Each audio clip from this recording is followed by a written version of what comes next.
안녕하세요. 이번 시간에는 에밀 졸라의 나는 고발한다는 작품을 살펴보겠습니다. 이 작품은 갈래가 편지글입니다. 편지글의 형식을 띠고 있어요.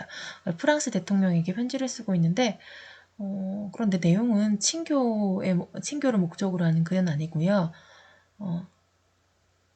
사회적 현상의 문제를 신문에 기고하는 내용입니다. 기고문이에요. 그럼 어떤 내용을 기고하고 있냐? 당시 그 드레피스가 간첩이다라고 하는 거에 대해서 이거는 날조된 거다. 그래서 드레피스에 대한 무죄를 주장하고 진범인 에스테라지에 대해 처벌을 해야 된다. 에스테라지 외에도 이 간첩 조작 사건에 책임 있는 사람들에 대해서 다 책임 물어야 된다라고 고발하고 있는 내용입니다. 그러면 사회적 배경에 대해서 좀 살펴볼게요. 당시에 프랑스는 독일과의 전쟁에서 패배합니다. 그래서 프랑스는 충격과 분노에 빠지죠. 그래서 사람들은 다 애국주의적 분위기에 빠져 있습니다. 그런데 당시 그 유대인 장교인 드레피스가 적국 독일에 기밀을 팔아넘긴 혐의로 군사 재판에 해부됩니다. 안 그래도 지금 독일에 져서 지금 프랑스인들이 지금 화가 나 있는 상태인데, 프랑스 소속인 드레피스가 독일에 기비를 팔아넘겼다고 했으니까 얼마나 화가 났겠어요. 이 드레피스를 가만히 두지 않겠죠. 그래서 그는 유죄 판결을 받아요. 그래서 장교직도 바타당하고 대서양의 작은 섬에 그 악마도라는 섬에 유배가 됩니다. 그래서 반유대주의적 언론과 여론은 이건 당연한 결과다. 뭐 이를 환영하죠. 유대인들 너무나 싫어했기 때문에. 그리고 또 육군 참모부에 부임한 정보 책임자 피카르 중령은 후에 이제 진범이 드레피스가 아니라 에스테라지 소령임을 밝혀냅니다. 그런데 상관들은 이 사실 다 덮어버려요. 그리고 이 사실을 알고 있는 피카르를 전출 보내버리죠.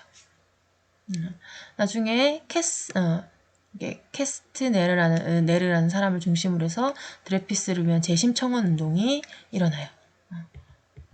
그 전에 있던 판결이 잘못됐다. 다시 재판해야 된다죠. 하지만 2차 법정에선 에스테라지에게 무죄를 선고합니다. 그래서 이걸로 이제 프랑스 국론은 분열되죠. 에스테라지에게 무죄를 선고한 군부를 지지하는 여론도 있고요. 아니다. 에스테라지가 진범이지 않느냐. 드레피스에 대한 재판을 다시 해야 된다. 그렇게 반이 나뉩니다.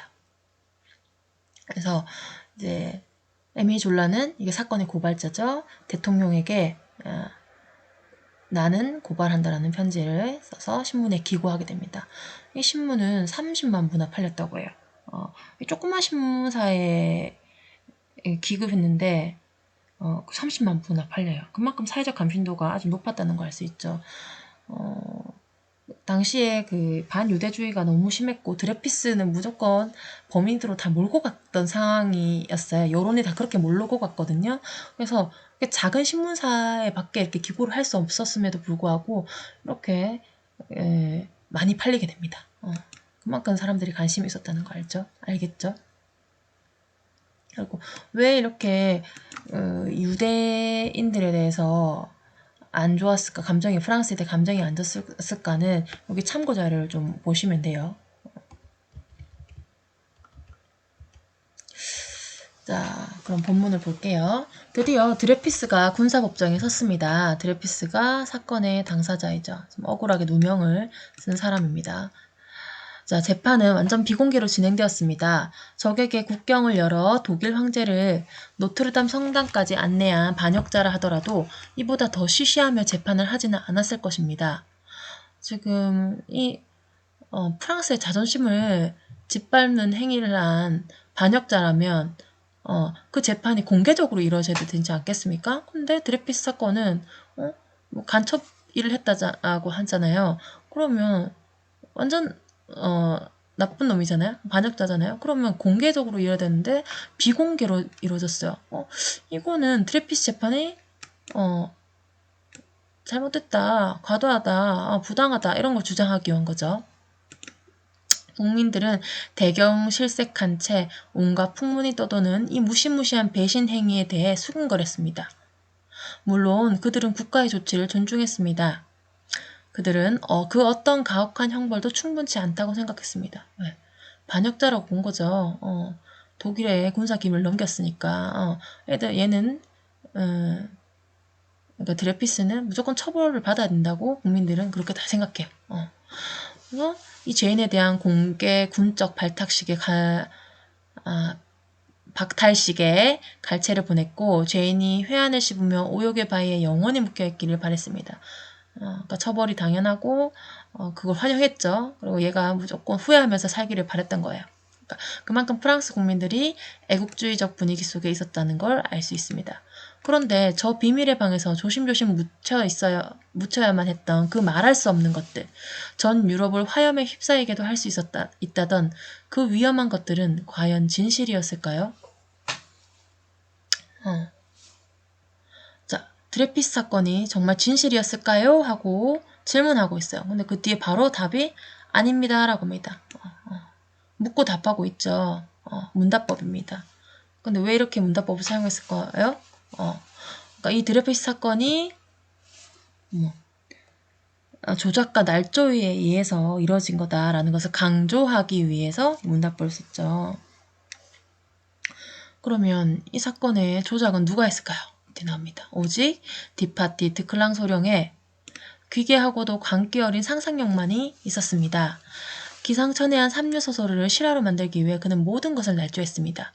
군사법정에서 낭독된 기소장을 주의 깊게 살펴보면 이 사실이 금방 드러납니다. 이 드레피스 간첩 사건은 그러니까 디파티 드클랑 소령에 의해서 날조된 사건이다라고 얘기하는 거죠. 그래서 디파티 드클랑 소령에 대한 내용들이 인터넷에 많이 있으니까 한번 찾아보세요. 이 사람이 드레피스를 고문하고 그의 가족들을 가둬두기도 하고 거짓 자백하게 만들고 그런 일들을 해요. 다시 돌아가서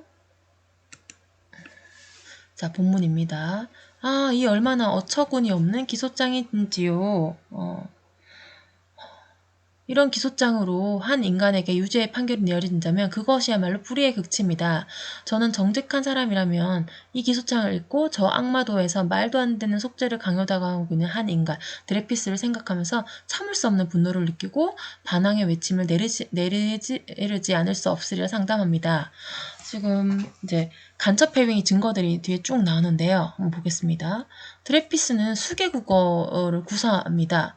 그러니까 프랑스어와 독일어를 다 구사할 수 있죠. 그러니까 다개국어를 구사하는 능력이 첩자 노릇을 할 수 있는 근거다. 이렇게 보는데요. 말을 잘하는 것도 쟤네요. 그의 방에서는 위험한 서류가 한 장도 발견되지 않았다. 서류가 하나도 발견되지 않았다는 것은 얘가 다 없앨 것이다 라고 보고 있는 거예요. 그 다음에 가끔 조상의 나라를 방문합니다. 또 이런 지식욕도 강하고 마음의 동요를 일으키지 않고 또 그는 또 마음의 동요를 또 누군가에게 일으킵니다. 이런 것들을 다 유죄로 보고 있어요. 간첩행위 증거로 쭉 하고 있는데 보세요. 이 얼마나 터무니없는 내용이에요. 이 얼마나 황당한 주장인지요. 그러니까 지금 여기서 증거로 내밀고 있는 것들이 일반적으로 유죄의 증거로 보기 힘든 것들이잖아요. 그래서 지금 말도 안 된다라고 얘기하고 있습니다. 비판하고 있죠. 그런데 결국 문제는 오직 한 항목, 명세서입니다. 명세서가 이제 확실한 증거라고 얘기를 하고 있는데 근데 필적 전문가들은 또 의견이 일치하지 않아요. 이 명세서가 드레피스 대위가 썼다고 얘기하는데 드레피스 글씨랑 닮지 않았다. 뭐 이렇게 얘기하는 사람도 있었거든요. 그 중에 한 명인 이게 고베르 씨가 그 필적 전문가 중에 한 사람이죠. 참모본부의 의도대로 결론을 내리지 않았기에 험악한 처우를 받았다는 사실도 알고 있습니다. 그러니까 국방부 참모본부에서 필적 전문가들에 의해서 우리가 원하는 대로, 그러니까 드레피스가 이 명세서를 작성했다 라는 것을 좀 얘기하라 라고 막 압박을 했다는 걸 알 수 있는 거죠. 근데 이 사람은 그걸 그 국방부, 그러니까 참모본부의 의도대로 원하는 대로 얘기하지 않았어요. 그래서 얘가 지금 험악한 처우를 받았다는 거죠. 일부는 그렇게 국방부, 그러니까 참모본부가 원하는 대로 드레피스가 범인일 것이다 라고 얘기하지만 또 일부는 아니었다는 거죠. 그만큼 이제 의견이 일치하지 않았습니다. 그렇다면 드레피스가 범인이 아닐 가능성이 있는 거잖아요. 그렇죠? 근데도 재판부는 그건 듣지 않았어요. 법정에는 23명의 장교가 드레피스를 생매장할 증언을 하러 왔습니다. 우리는 지금도 신문이 어떻게 진행되는지 모르지만 그래도 그들 모두가 드레피스에게 불리한 증언을 한 것은 아니라는 점만은 분명합니다. 그런데 한 가지 주목할 것은 그들 모두가 국방부 소속이었다는 사실입니다. 말하자면 모두가 한통속인 가족 재판이었던 셈입니다. 그래서 지금 그 전원 국방부 소속 장교로 증인이 지금 편향됐잖아요. 그러니까 증인 선정이 전혀 공정하지 않았죠. 다양한 증인을 선정하지 않았어요. 그러면 지금 이 장교들이 증인이었다는 것은 장교들은 상관의 명령에 복종해야 하는 이들이잖아요. 그럼 참모본부에 유리한 증언을 할 수밖에 없어요. 그러니까 이 증언이 조차도 공정하지 않고 날조됐다라는 것을 알 수 있는 거죠.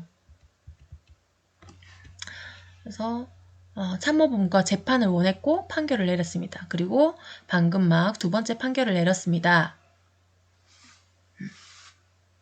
명세서가 유일한 물증이었지만 필적 전문가들조차 의견 일치를 보지 못한 상태였습니다. 군법회의 재판관들은 당연히 무죄 판결을 내릴 것이라는 소문이 돌았습니다. 그 명세서의 필적이 드레피스가 거가 아니라는 얘기도 있었기 때문에 무죄가 내려질 거다라고 막 소문이 도니까 참모본부가 드레피스의 유죄를 선고를 정당화하기 위해서 갑자기 기밀 서류를 주장해요. 그걸 증거자료 내미는데 그것도 어이가 없어요. 일반에 공개할 수 없는 기밀 서류, 모든 것을 정당화해주는 기밀 서류, 우리가 경배해야 할 기밀 서류, 볼 수도 없고 알 수도 없는 전지전능한 신과 같은 기밀 서류. 저는 그 기밀 서류의 내용을 온몸으로 부인합니다. 한마디로 웃기는 서류입니다. 라고 했어요. 지금 이 기밀 서류에 대해서 비판적이고 공격적인 어조로 비꼬듯이 얘기하고 있죠. 그러니까 이 기밀 서류가 부당하다라는 걸 반복적으로 표현해서 이 기밀 서류에 대해서 비판하고 있습니다. 이 기밀 서류의 내용을 보면은 여자들 이름으로 오갔어요. 그러니까 사건과 직접적 관련이 없죠. 거기에 또 이니셜 D가 있는데 그게 드레피스라고 막 얘기하고 있어. 근데 이거 드레피스라고 단정하기 어렵죠. 이런 편지가 선전포고 없이 공개할 수 없는 국방 관련 기밀 서류라뇨. 아닙니다. 아니고 말고요. 그것은 거짓입니다.